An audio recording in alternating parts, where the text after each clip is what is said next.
Hey there, welcome back to this little corner of the internet where I really like to talk about books, and if books are also something that you enjoy talking about, feel free to subscribe. We can all talk about books together. Today we're talking about the books that I bought myself at the end of 2022, knowing that I was putting myself on a book buying ban for 2023. The majority of the books that I bought myself were ones that I knew that I couldn't get a hold of via my local library and or ones that I knew that I wanted to annotate. So let's start this video off with talking about Bonjour, Tristesse by Francois Sagan.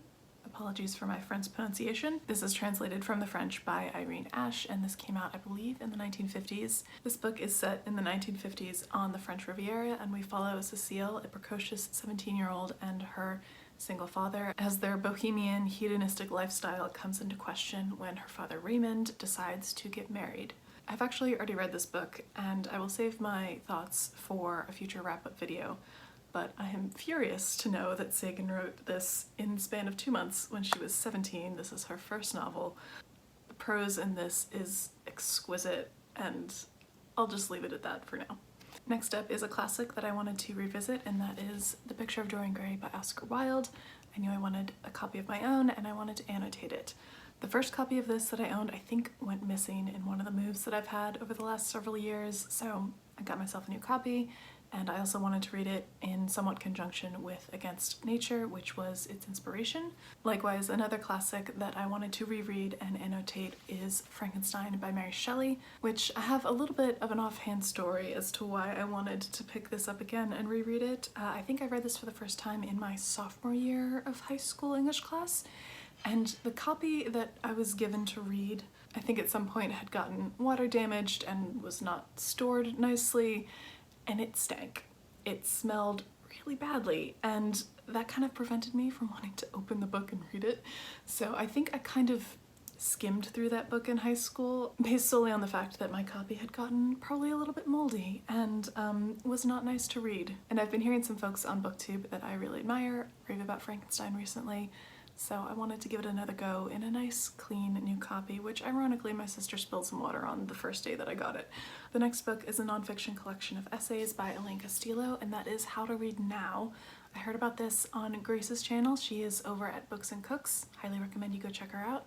And she raved about this. And I think the best way for me to initially talk about this book is to read you a little excerpt of the blurb. At once a deeply personal and searching history of one woman's reading life, and a wide-ranging and urgent intervention into our globalized conversations about why reading matters today. How to Read Now empowers us to embrace a more complicated, embodied form of reading, inviting us to acknowledge complicated truths, ignite surprising connections, imagine a more daring solidarity, and create space for a riskier intimacy within ourselves and with each other.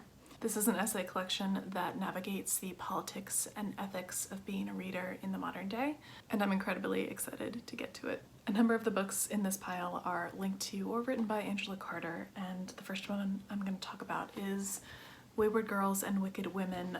This is a short story collection edited by Angela Carter and features one of her own short stories. I got a number of these books secondhand, and I'm very glad that I did so because some of them came with some incredible vintage covers, including this one, which I adore. Like I said, this is a short story collection of subversive tales on womanhood and the experience of womanhood. The description on the back of the book calls it a marvelous collection of stories about bad girls, wicked women, and unsatisfactory wives, and is designed to promote the female virtues of discontent, sexual disruptiveness, and bad manners, and to give a positive role to women who will not put up with the status quo and to hell with the consequences. I recognize a few of the authors in this collection, but there are a good number that I do not, and I'm excited to delve into their work. Next on the incredible vintage covers of Angela Carter books, we have Fireworks, 9 Profane Pieces. This is a collection of her short stories. This initially came out in the 1970s, and the back reads, "Reality is left behind. Filtering ordinary experience through her hallucinatory imagination, Angela Carter exposes subterranean desires and obsessive fears lurking in the unconscious," which sounds pretty in line with most of Angela Carter's work, which I happen to adore. Next is a book that was very kindly gifted to me by 2 of my friends for Christmas, and that is The Witches of New York by Amy McKay. A moment for this cover as well because it's stunning. This sounds like it is an alternative history slash fantasy of New York in the 1880s with seances, mediums, and secret societies. I'm very excited to delve into this. And yes, I did buy more Angela Carter books. We have Burning Your Boats, which is her collected short stories with an introduction by Salman Rushdie after her death. And I read the first page of the introduction and was very moved by it, so looking forward to this one. And here we have yet more Angela Carter. I will try to get through these in rapid succession. First up we have The Magic Toy Shop, which sounds like it's going to be a lovely bit of gothic magical realism. Heroes and Villains by Angela Carter. This sounds like it is part speculative fiction, part romance, part adventure novel with a sprinkle of an apocalypse in it. And finally, this is the last Angela Carter book, I promise, and that is The Infernal Desire Machines of Dr. Hoffman. Based on the description, this sounds like it's going to be a speculative fantasy with a mix of the destruction of time and possible fall of civilization. So, cheery read. Another book that I was gifted for Christmas by two lovely friends of mine is Herland by Charlotte Perkins Gilman, who is also the author of The Yellow Wallpaper. This was originally published in 1915 and is a bit of speculative feminist fiction. It's about an all-female society that is discovered by three male explorers and causes them to reconsider their understanding of women's place in society. And last but not least on this list we have Sultanas Dreams and Selections from the Secluded Ones by, I'm going to look at this name when I read it, Rokeya Sakawat Hossain, I think. Apologies if I mispronounced that.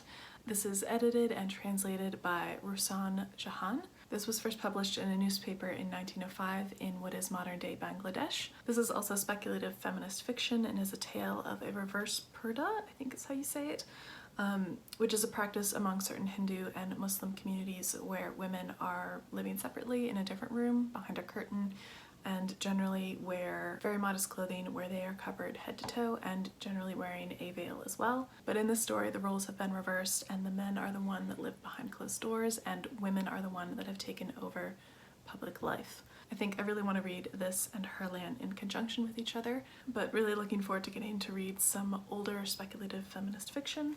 And that is it, my friends. Those are the books that I bought for myself or was gifted for Christmas in the lead up to my book buying ban this year. Let me know what are some of the books that you have bought recently that you are really excited to get to this year. If you liked this video, feel free to give it a thumbs up, that helps, and I think I need to wrap this video up and go make myself some dinner. But thank you so much for watching, I really appreciate it, and I will see you in my next video. Bye.